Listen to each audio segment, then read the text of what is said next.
در ظاهر دوست خدا و در باطن دشمن او مباش.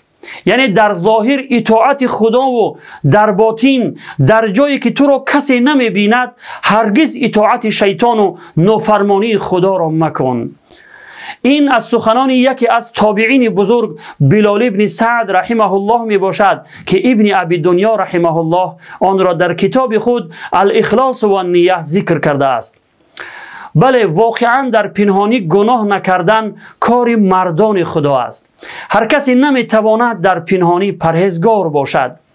هر کسی در پنهانی گناه نکند، یعنی پنهانی های خود را اصلاح کند، در واقع ولی و دوست خداوند است.